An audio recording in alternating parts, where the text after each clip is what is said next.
인류의 역사는 하나님께서 주장하시는 죄인 구원의 역사입니다. 이것을 구속사라 그렇게 부르죠. 이 죄인 구원 역사는 하나님의 교회를 중심으로 전개됩니다. 따라서 주님께서 이 세상에서 가장 귀하게 보는 공동체는 교회입니다. 교회에 대한 우리 주님의 사랑은 여러분과 저 우리의 생각, 우리의 상상을 초월합니다. 오늘 본문에서 주님은 당신이 교회를 얼마나 사랑하시는가를 타락한 예루살렘 성전 마당에서 소동을 부리시는 것을 통하여 잘 보여주고 계십니다. 성전을 시장처럼, 시장 바닥처럼 만든 사람들에게 분노하시면서 내 아버지의 집으로 장사하는 집을 만들지 말라 라고 소리치신 것입니다. 이 말씀을 현대어로, 오늘날 언어로 표현하자면 교회를 교회되게 하라 이렇게 말씀하시는 거죠. 교회를 교회되게 하라. 오늘 종교개혁 506주년을 기념하는 이 시간에 오늘 이 본문의 말씀을 통하여 우리 교회와 우리 자신의 모습은 과연 어떠한가 한번 진단해 볼 수 있게 되길 바랍니다. 먼저는 우리는 오늘 본문에서 성전을 정결케 하시는 예수님을 봅니다. 예수님께서는 갈릴리 가나에서 물을 포도주로 변화시킨 첫 번째 표적을 행하신 후에 오늘 말씀 12절에 보니까 형제와 제자들과 함께 가버나움으로 내려가 계셨다 알려줍니다. 그리고 며칠 후에 우리 주님께서는 유대인들의 가장 큰 절기인 유월절을 맞아 예루살렘으로 올라가셨습니다. 유월절은 이스라엘 백성들이 애굽에서 구원받은 날을 기념하는 날이죠. 그래서 우리의 광복절에 해당하는 그들에게 있어서 가장 큰 절기가 됩니다. 그래서 이스라엘 백성들이 이 유월절에 전국 각지에서 예루살렘으로 모여듭니다. 그리고 다른 나라에까지 흩어져 살던 유대인들, 디아스포라라고 말하죠. 이 사람들까지 다 이날에는 예루살렘으로 올라오게 됩니다. 그래서 예루살렘 도시와 예루살렘 성전은 이때가 가장 분주하고 소란스러웠을 것입니다. 예루살렘 성전 안을 한번 생각을 해보십시오. 각지에서 몰려든 이 유대인들이 제사에 쓰려고 가져온 그러한 짐승들, 끌어온 짐승들의 울음소리, 또 한편에선 제사장들이 그 짐승을 잡았으니까 피비린내가 날 것이고, 그리고 제사 드리기 위해서 긴 줄이 이어졌을 것입니다. 성전 안에서는 소와 양과 비둘기를 파는 사람들과 또 돈을 환전하는 사람들이 가득 차서 시끄러웠을 것입니다. 먼 곳에서 제사에 사용할 희생제물로 사용할 그 짐승을 끌고 올 때 데려오다가 중간에 상할 수도 있죠. 중간에 죽을 수도 있잖아요. 그렇기 때문에 제사장들과 성전을 관리하는 사람들은 그러한 사람들의 편의를 위하여 성전 안에서 짐승을 팔았던 것입니다. 멀리서 끌고 오느니 여기서 사세요 하고, 또한 당시에 성전에 들어가고자 하는 사람들은 성전에 출입할 때마다 누구든지 반세겔의 성전세를 내야 됐습니다. 반세겔은 노동자 이틀치 그 일당에 해당하는 그 금액이죠. 이걸 내야 되는 거죠. 그런데 이것은 다른 나라 화폐나 지방에서 쓰는 돈을 사용해서는 안 되고 반드시 성전에서 사용하는 돈, 셰켈로 바꾸어서 내야 됐습니다. 이것을 위하여 그 안에 환전소도 있었던 것이죠. 자기가 쓰는 돈 가지고는 못 내니까 성전에서 쓰는 이 셰켈로 바꿀 수 있는 환전소가 예루살렘 성전 안에 있었다는 것입니다. 신명기 14장에 보면 모든 이스라엘 백성들이 하나님의 성전에서 11조를 드려야 되고 제물을 드려야 되는데, 아까 말씀드린 것처럼 지방에서 올라오고 길이 너무 멀고 험하고 하니까 짐승을 끌고 가다가 짐승이 상하거나 털이 빠지거나 뭐 이렇게 된단 말이에요. 그러면 제사장이 심사해서 이거 탈락, 이거 안 돼, 하나님께 못 바쳐, 이렇게 되니까 그런 불편이 있고 했으니까 이제는 어떻게 하는가? 성전 안에서 직접 그것을 사거나 팔게 그렇게 만들었다 하는 것입니다. 이것이 신명기 14장에 나와 있습니다. 그러니까 성전 내에서 짐승을 사고 팔고 하는 그 자체는 잘못된 것이 아니라 하는 것이죠. 처음에는 이렇게 성전 내에서 짐승을 팔고 돈을 바꾸어 주는 것이 순수한 의도로 시작이 됐던 것입니다. 그런데 이게 시간이 흐르면서 변질되고 타락하기 시작한 거예요. 제사장과 성전을 지키는 사람들의 이권이 이제 여기에 개입되기 시작한 거죠. 외부에서 들여오는 제사를 위한 짐승들은 퇴짜를 놓고 거부하면서 성전 안에서 파는 것만 하나님께 바치도록 그렇게 유도한 거죠. 싸거나 적당한 가격이 이건 아니었을 것이라 우리는 충분히 생각할 수가 있습니다. 돈을 환전하는데도 마찬가지입니다. 환전하는데 그냥 해줍니까? 은행들도 마찬가지잖아요. 근데 그 당시도 그랬다. 거기다가 더 붙여줘. 수수료를, 비싼 수수료를 붙여서 돈 바꾸는데도 이제 이윤을 남기기 시작했다 하는 거죠. 그럼 이거 누가 갖는가? 제사장들하고 그 종교 지도자들, 사두개인들, 이런 사람들이 그걸 갖고 이윤을 나누어 가지게 됐던 거죠. 14절에서 이러한 당시의 성전의 내부의 모습을 보신 우리 예수님께서 불같이 화를 내시면서 성전을 청소하시기 시작한 것입니다. 이걸 성전 정화, 성전을 청결케 하신 것이다. 그 내용이 15절과 16절에 나타나고 있는 거죠. 15절과 16절 우리 다시 읽겠습니다. 시작. 노끈으로 채찍을 만드사 양이나 소를 다 성전에서 내쫓으시고 돈 바꾸는 사람들의 돈을 쏟으시며 상을 엎으시고 비둘기 파는 사람들에게 이르시되 이것을 여기서 가져가라. 내 아버지의 집으로 장사하는 집을 만들지 말라 하시니, 이렇게 소리치시면서 예수님께서는 성전을 청결케 하셨다 하는 것입니다. 두 번째로 이것이 과연 무슨 의미가 있는가? 하나님의 그 심판의 예행 연습이라 하는 것을 우리는 여기서 볼 수가 있는 것입니다. 하나님의 심판의 리허설처럼 보는 거죠. 왜 주님께서 이렇게 뒤엎고 다 내쫓으시고 왜 이렇게 하셨는가? 이거 혹시 우리 주님께서 약간 이성을 잃으신 거 아닌가? 너무 과격하고 너무 지나친 행동 아닌가? 그렇게 온유하고 그렇게 사랑 많으신 예수님께서 어찌 이런 행동을 다 하시지? 우리는 이런 생각이 들 수도 있습니다. 이럴 때 우리가 뭘 해야 되겠습니까? 예수님은 왜 이렇게 하셨지? 우리 예수님이 어떤 분이신지, 주님이 누구신가를 우리는 여기서 물어야 됩니다.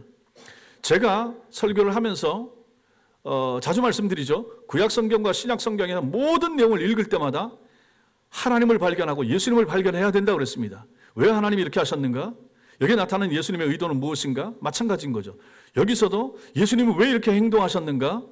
그럼 예수님이 이렇게 행동했을 때는 무슨 의도가 있을 텐데 그 의도가 무엇인가? 이것을 아는 것이 필요하다 하는 것입니다. 지금 분노하시며 채찍을 휘두르시는 이 예수님이 누구신가를 알 필요가 있는 것입니다. 성도 여러분, 예수님이 누구십니까? 우리가 이미 설교를 많이 듣고 성경을 많이 읽었잖아요. 예수님이 누구십니까? 예수님이 하나님이시죠. 예수님은 창조주십니다.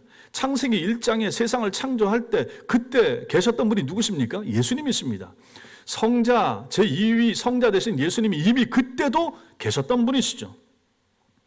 이스라엘을 애굽에서 불러내실 때 그 일을 누가 하셨습니까? 예, 하나님이 하셨는데 삼위일체 하나님이 하신 것입니다. 이스라엘 백성들을 애굽에서 꺼낼 때 그때 누가 계셨는가? 성자 예수님이 그때도 같이 계셨다 하는 것입니다. 가나안 땅에 들어간 자손들에게 당신의 이름을 두기 위하여 성막을 지으라, 성막을 만들라. 그래서 출애굽기 맨 마지막에 성막을 완성하고 짓는 게 나오죠. 그 일을 명령하신 분이 누구십니까? 예수님이십니다. 구약에서는 하나님으로 나타나지만 삼위 하나님이 같이 하신 거죠. 그리고 그 성전에 지성소에 거하시면서 모든 인생들의 인간의 예배를 받으시는 분이 누구신가? 삼위일체 하나님, 예수님이 그 자리에 계신다 하는 것입니다. 그러면 그 성전의 주인은 누구십니까? 삼위일체 하나님이시고 예수님이 성전의 주인이십니다.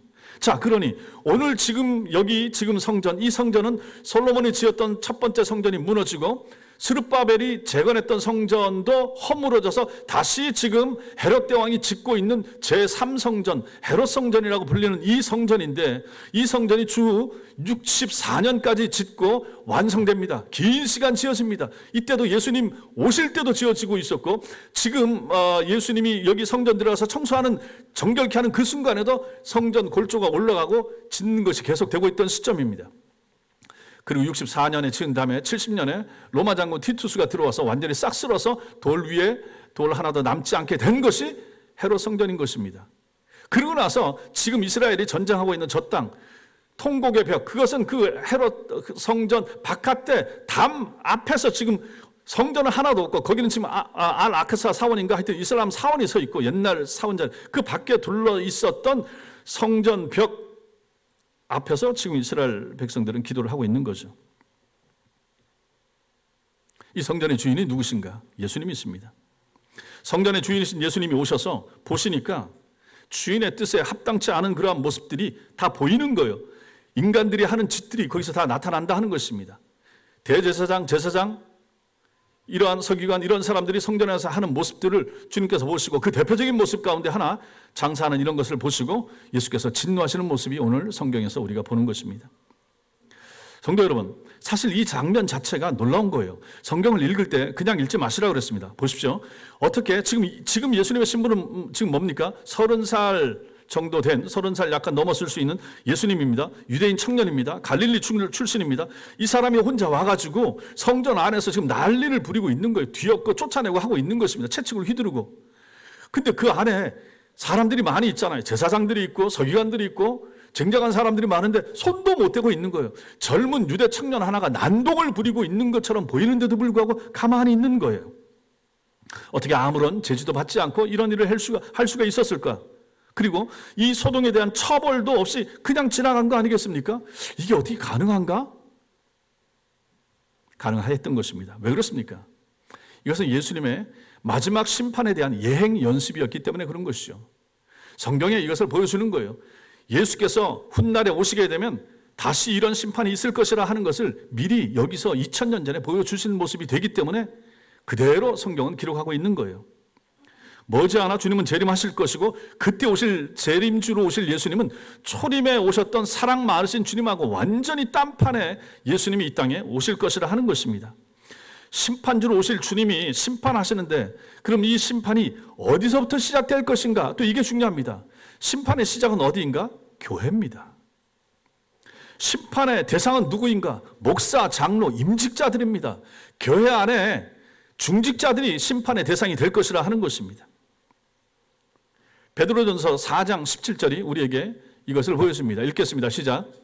하나님의 집에서 심판을 시작할 때가 되었나니 만일 우리에게 먼저 하면 하나님의 복음을 순종하지 아니하는 자들의 그 마지막은 어떠하며 하나님의 집에서 심판이 시작된다 하는 것입니다.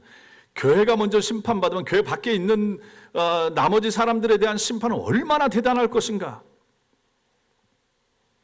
그리고 하나님이 에스겔에게 예루살렘 성전의 실상을 보여주시면서 성전을 향한 심판을 말씀하는 부분이 에스겔서 9장 6절에 나옵니다.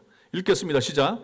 늙은 자와 젊은 자와 처녀와 어린아이와 여자를 다 죽이되 이마에 표 있는 자에게는 가까이 하지 말라. 내 성소에서 시작할지니라 하시매 그들이 성전 앞에 있는 늙은 자들로부터 시작하더라.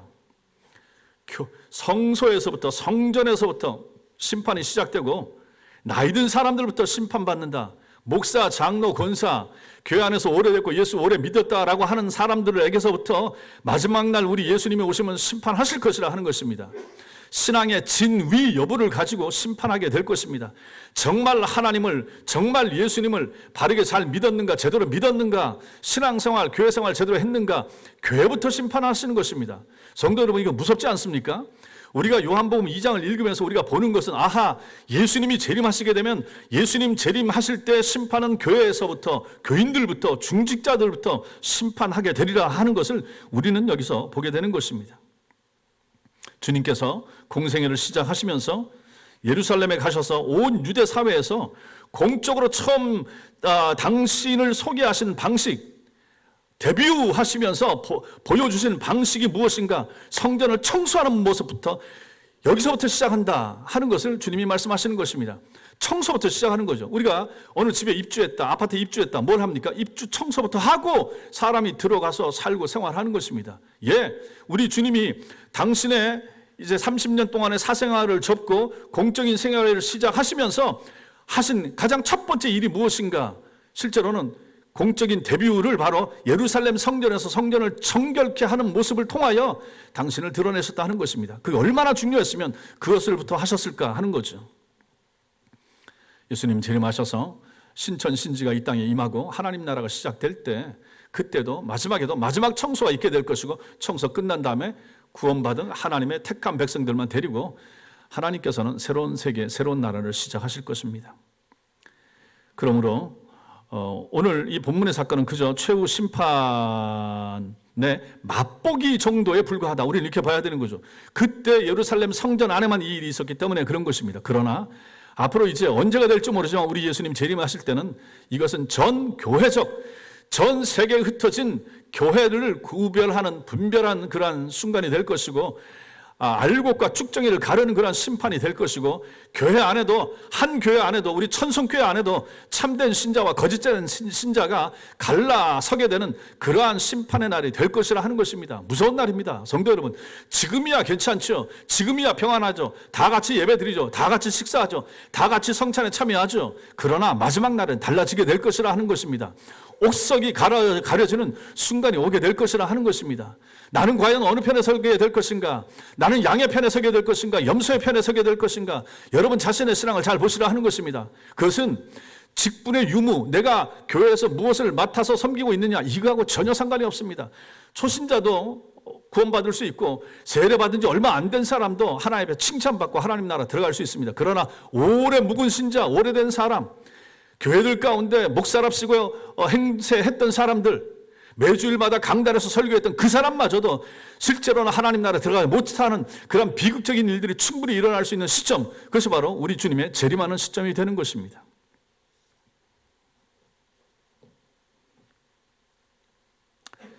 오늘 말씀에서 우리는 세 번째로 보게 되는 것이 무엇입니까? 타락한 지도자들과 성전에서의 제사의 모습을 좀 봐야 됩니다. 주님이 성전에 들어가셨다. 정확히 표현하면 성전 안에 이방인의 뜰이라고 있습니다. 들어가면 그냥 성전이 나오는 것이 아니라 뜰들이 있죠. 여인의 뜰이 있고 이방인의 뜰이 있고 그다음에 제사장의 뜰이 있고, 그러니까 들어가자마자 제일 먼저 접하게 되는 이방인의 뜰, 이방인들은 여기까지 들어올 수 있는 거죠. 그다음에 여인들은 여인들의 뜰까지 들어갈 수 있고 그 이상은 못 들어가고 이제 일반 남자 성도들과 이제 제사장들이 짐승을 받아서 그 제사 지내는 그러한 마당들이 있는 거죠. 예수님께서 들어가신 곳은 여기 이방인의 뜰, 이방인의 마당, 성전 안에 있는 이 부분에 이 구회까지 들어가신 것이죠. 거기서 보신 것이 무엇인가? 소와 양과 비둘기 파는 장사꾼들과 환전, 돈 바꾸는 상인들이었습니다.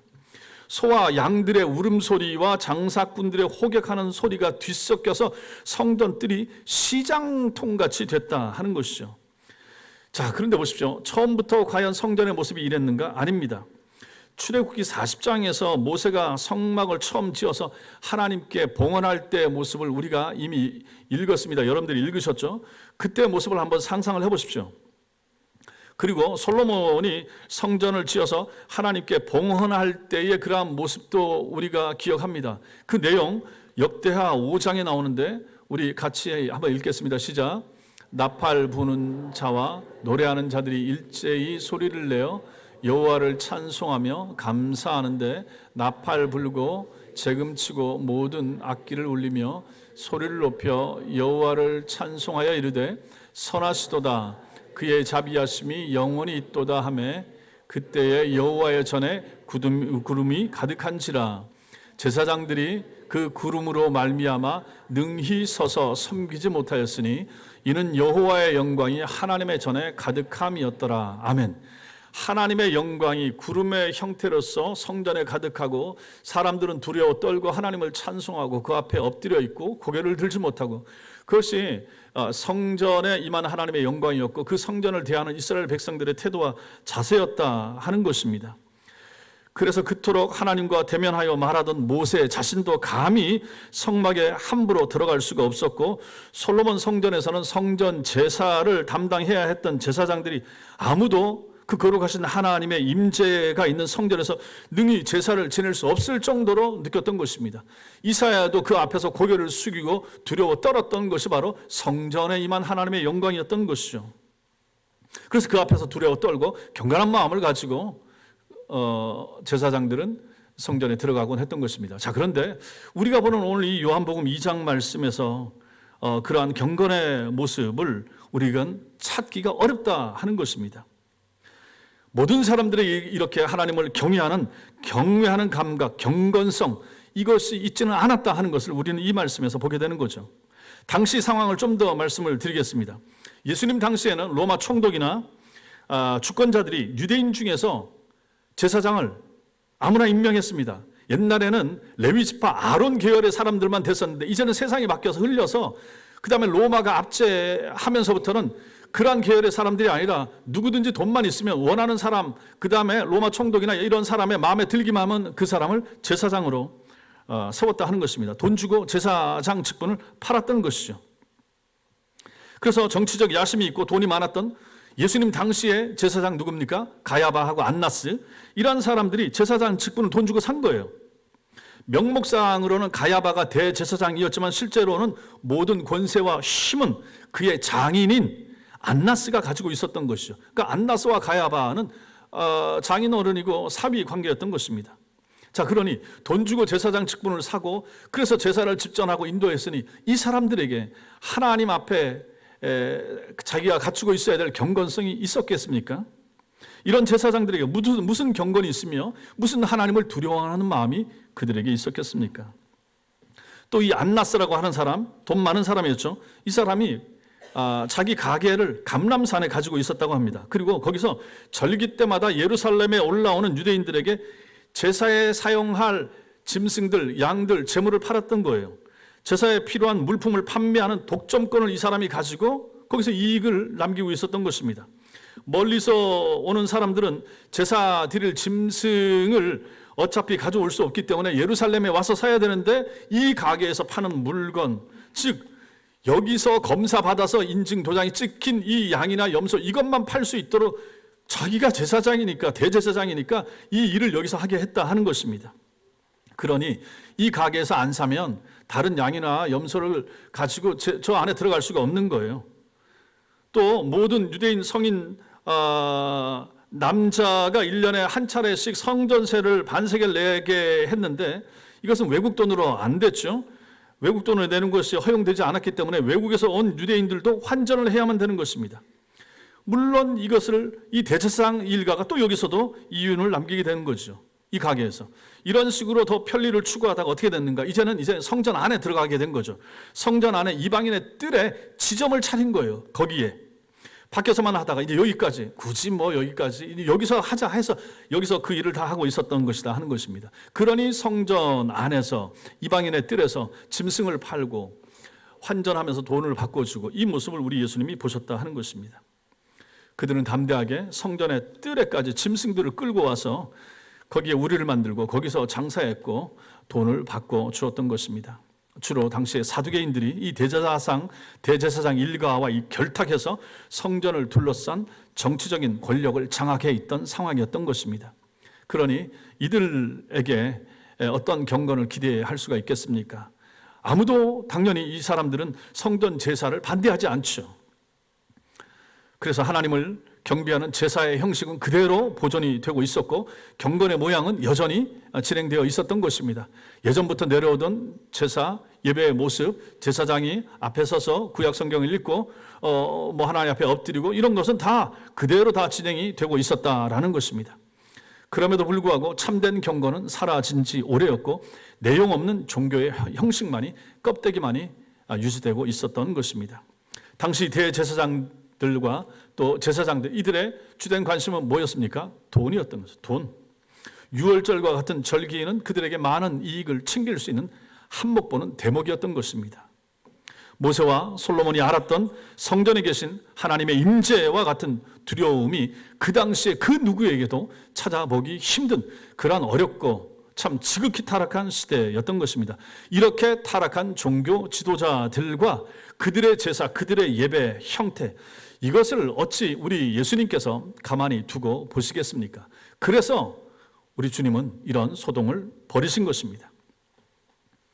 마지막 넷째로, 그렇다면 이 말씀에서 우리는 우리 자신을 봐야 됩니다. 우리 교회와 우리 예배는 어떠한가? 이게 실제로는 가장 중요한 것입니다. 고기를 드십시오. 유대인 남자들이 절기 때마다 성전에 와야 될 이유가 무엇입니까? 왜 성전에 옵니까? 하나님을 예배하기 위하여, 하나님 만나기 위하여 오는 거죠.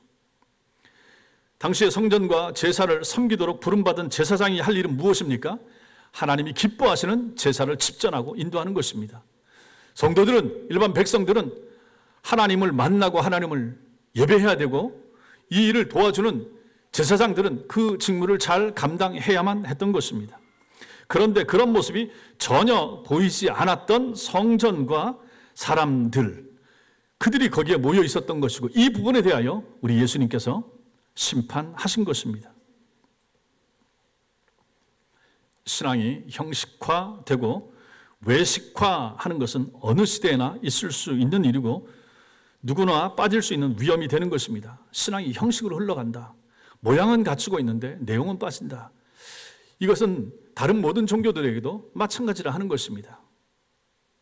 당시 예루살렘에서 그런 영적인 상황에 대하여 아무런 문제의식 없이 6월절에 성전 뜰에 들어가서 대충 저 양 주세요. 저거 한 마리 주세요. 사서 제사장을 끌고 가서 제사장님 이걸로 우리 가족들 속해 주시기 바랍니다 하고 바치고 그렇게 짐승을 그 제사장 짐승을 받아서 배를 가르고 각을 뜨고 하나님 앞에 태우고 예 당신이 제가 속함 받았으니 이제 돌아가십시오. 가족들과 함께 돌아가십시오. 다음 절기에 또 뵙겠습니다 하고 이제 이렇게 돌려보내고 그러면 그 백성들은 가벼운 마음으로 집으로 돌아가고 다음 절기에 또 올라오면 되었던 것입니다. 이런 생활에 무슨 경건이 있을 것이며 이런 삶 가운데 이런 예배 가운데 어떤 은혜와 어떤 축복을 우리가 기대할 수가 있었겠습니까? 이들의 예배가 하나님께 영광이 되었겠습니까? 이것이 주님 당시 헤롯 성전 안에서 벌어지고 있었던 모습이라 하는 것입니다. 그렇다면 이제 여러분과 저를 생각을 해봐야 됩니다. 여러분과 저는 오늘 예배 드리러 하나님의 교회에 올라오셨습니다. 어떤 생각을 가지고 어떤 태도와 어떤 자세를 가지고 교회에 들어오셨습니까? 오늘날 하나님을 알아가고 그분을 사랑하며 그분의 성품을 드러내고 살아가기를 소망하면서 교회에 오는 사람들이 얼마나 되겠습니까? 오늘도 하나님께서 목사님을 통하여 우리에게 말씀을 주실 텐데 그 말씀을 내가 간절히 받아야지, 그 말씀 붙잡고 한 주를 살아야지, 이러한 마음과 이러한 기대를 가지고 교회 안에 들어오는 성도가 과연 얼마나 되겠는가 하는 것이죠. 이런 부분을 어쩌다 보니까 제가 자주 반복하게 되는데 이것도 자주 반복하게 되면 이게 귀에 인이 배해서 또 저 얘기하는가 보다 이렇게 생각하실 수도 있기 때문에 이런 말도 사실 많이 할 필요도 없는 것입니다. 그럼에도 불구하고 오늘 말씀과 오늘이 종교개혁 기념 주일이기 때문에 이 말씀을 여러분과 또 함께 나누는 것입니다. 습관적으로 교회에 오는 분들도 있잖아요. 할 수 없이 누구의 성화에 못 이겨 교회를 따라오듯이 끌려오듯이 그렇게 오는 사람들도 있을 수가 있습니다.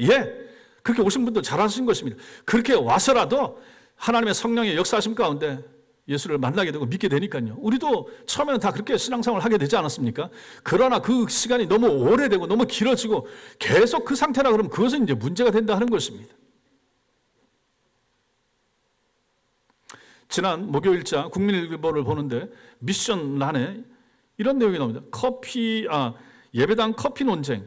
미국의 존 파이퍼 목사님이 예배당 안에 커피 가지고 와서 마시는 거 옳지 못하다. 그랬더니 댓글 반대 찬성 달리고 이게 또 우리나라 안에도 교회당 안에 커피 가지고 올 수 있느냐 없느냐. 어떤 목사님 마셔도 된다. 졸리면 그거 마시면서 예배 드려도 된다. 다른 분은 경건을 위하여 안 된다. 그러니까 이제 이런 문제가 옛날에 이런 문제가 됐습니까? 근데 이제 이런 문제까지가 이제 점점 문제가 되는 그런 시대를 우리가 사는 것입니다. 강의나 강연 시간에 커피 오케이, 예배 시간에 안 되지 않습니까? 안 된다고 우리는 믿고 생각해야 되지 않습니까? 여기가 우리가 목사의 원맨쇼를 여러분들이 즐기기 위해서 오신 것입니까? 아니잖아요. 제가 강연하는 사람입니까? 도덕이나 윤리 강연하기 위하여 이 시간에 서 있는 제가 아니잖아요. 여러분과 제가 두려운 마음으로 하나님의 말씀을 한 사람 목회자를 세워서 우리에게 전해주고 그를 통하여 전해주는 하나님의 말씀을 내가 듣고 그 말씀에 의지하여 살고 도전받고 고칠 것을 고치고 버릴 것을 버리고 그래서 내가 하나님의 은혜 가운데 한 주간을 살 힘을 얻기 위하여 하나님의 배에 올라옵니다. 이 마음 가지고 오셔야 되지 않겠습니까? 내가 하나님을 예배하여 하나님을 영화롭게 하고 이 예배하는 생활을 이번 주에 이어가고 다음 주에 이어가고 다음 달 내년 이렇게 예배 생활 이어가다가 하나님 앞에 서겠습니다. 이 마음 가지고 오늘 예배 드리러 올라오셔야 되지 않겠습니까? 이게 정상 아닙니까? 그런데 이러한 정상이 점점 비정상이 되고 잊혀져가는 시대를 우리가 살게 되었다 하는 것입니다. 예배 시간을 너무 소홀히 생각하고 또 다른 목사님들 얘기 들어보면 예배 시간에 무슨 화장을 고치고 예배 시간에 무슨 카톡을 보내고 청소년들 예배 드리는데 애들 깨우고 돌아다니지 말라고 하고 이게 예배인가 하는 생각이 드는 그런 일들이 얼마나 많이 오늘날 교회 가운데 일어납니까? 또 얘기를 들어보면 제가 아는 집사님이 다른 교회를 열심히 잘 다녀요. 근데 그 집사님이 딸이 있는데 이번에 이제 독일로 유학을 보낸다고 그러더라고요. 뮌헨 공대를 보낸다고. 아우 그래, 잘 보내고 잘 갔다 와라. 교회는 다 얘기했고 교회 목사님한테 기도는 받았느냐 그랬더니 아니라는 거예요. 아니 왜 그렇게 했어요 했더니 대전에 있는 자기가 아는 친하게 지내는 목사님이 그 딸의 진로와 앞날 기도를 위해서 지금까지 지도를 해주고 있고 계속 거기 지도를 받는다는 거예요. 그리고 지금 나가는 교회는 집 가까이 있는 교회인데 거기는 그냥 예배만 드리고 하고 있고, 그 얘기를 듣고 나서 참 기가 막혔습니다. 야, 이게 교회인가? 내가 섬기는 교회 따로 있고 지도하는 목사가 따로 있고 내가 정말로 필요할 때 기도 제목 나누고 하는 분들이 따로 있고 내 그냥 나가서 주일 섬기는 교회는 따로 있고, 이게 가능하겠습니까? 근데 이제 가능하다. 오늘날 교회 안에 충분히 이런 일들이 있을 수 있고 우리 교회는 모르겠습니다. 물론 뭐 담임 목사가 시원치 않거나 뭐 신뢰가 안 갈 때는 그럴 수도 있다고 생각이 되지만 그게 정상인가? 비정상입니다. 내가 섬기는 교회, 내가 거기서 말씀을 받고 그 말씀에 의지해서 기도하고 그분에게 내 기도 제목과 가정 그런 걸 얘기해야 되지 않겠습니까? 오늘날 교회가 이렇다. 교회가 문제가 있다. 교회가 참 다른 세상 사람들한테도 치탐을 받고 문제가 있어요. 굉장히 심각해. 그러면 그 교회를 어떻게 해야 됩니까? 작은 문제, 뭐 지엽적인 문제 아니에요. 본질적이나 참 중요한 문제. 그럼 그 교회를 떠나야죠. 떠나야 되는데 못 떠나고 안 떠나요. 왜? 너무 오래됐어. 이 교회 내가 한 게 너무 많아. 헌금도 너무 많이 했어. 충영교회 갔다 할 때 너무 의리의리하게 줬잖아요. 전에도 말씀드렸죠. 그냥 순복음교회가 막 일어날 때 거기 서울 장안의 교회들이 다 빨려 들어갈 때 충영교회는 괜찮았다고. 왜? 헌금을 너무 많이 했기 때문에. 성처럼 교회를 지어놨는데 어떻게 떠나냐고.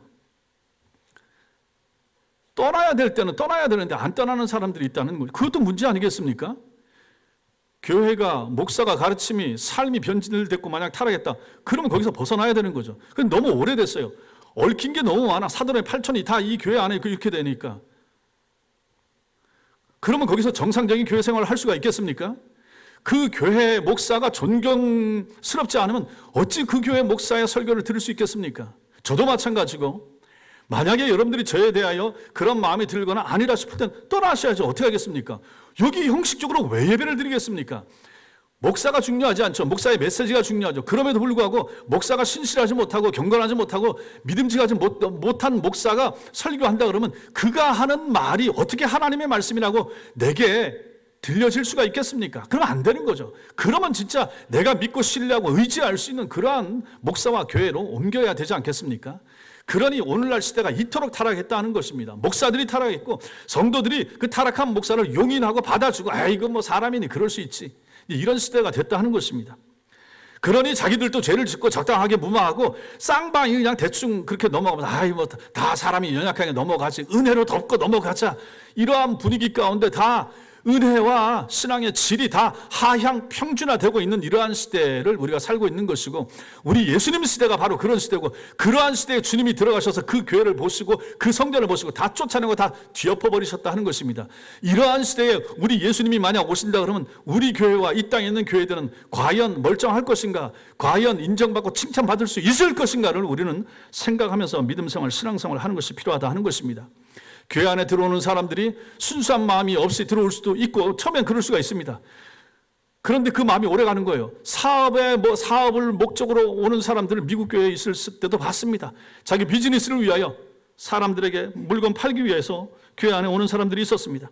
인맥 쌓기 위하여 교회를 이용하는 사람들이 있고, 정치적인 성공을 위해서나 표를 얻기 위하여 선거철이 되면 이제 큰 교회에 등록하고 다니는 그런 정치인들도 분명히 있죠. 또 그들을 받아주고 그들을 사람 앞에 세우고 칭찬하고,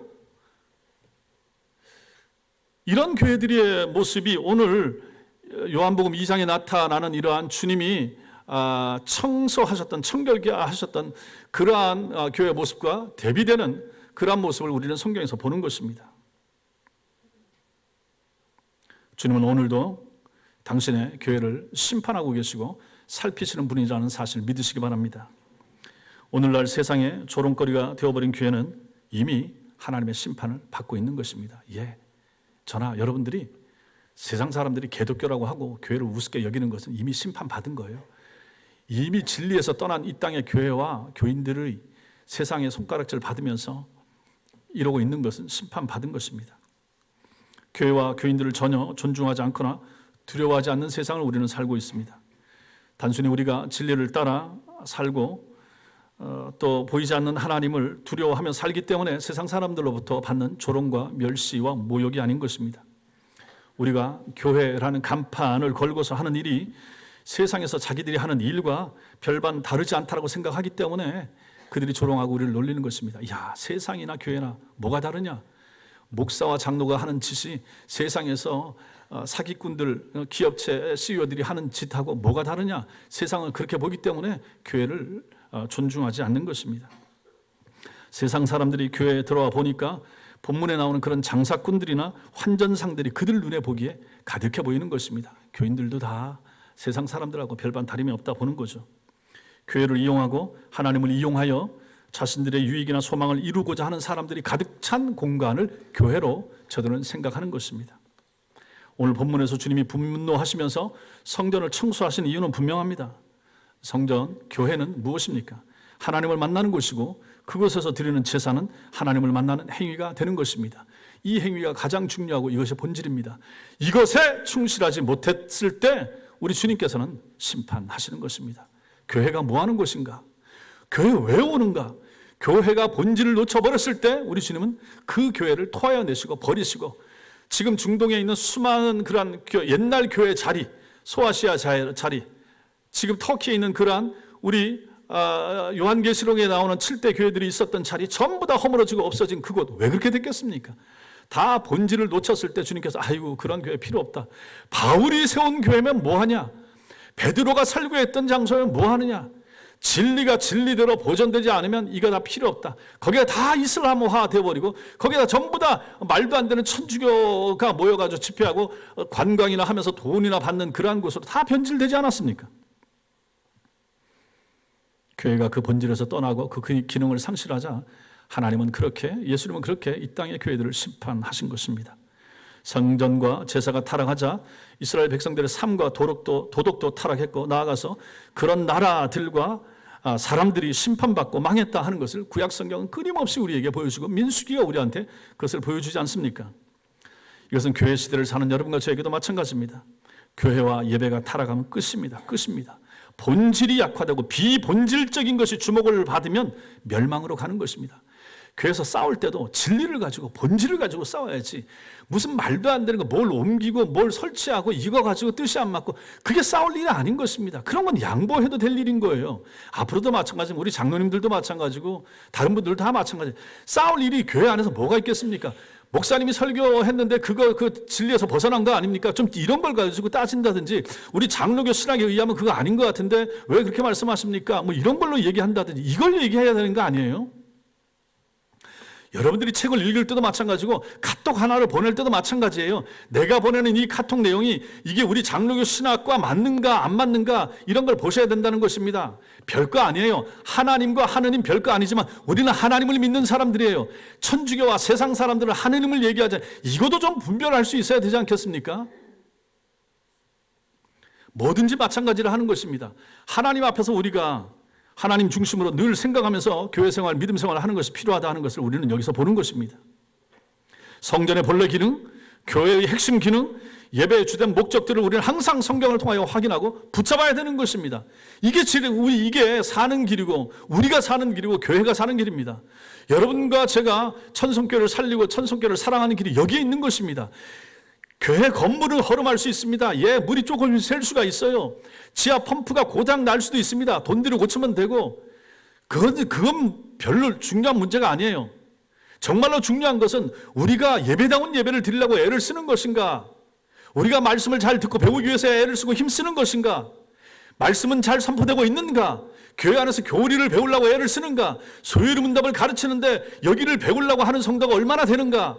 교회사를 배워서 우리의 현재 위치를 파악해야 되는데 여기에 관심이 있는가? 이게 중요한 것입니다. 이것을 노력하지 않으면 우리는 잘못된 길로 갈 가능성이 많다는 것입니다.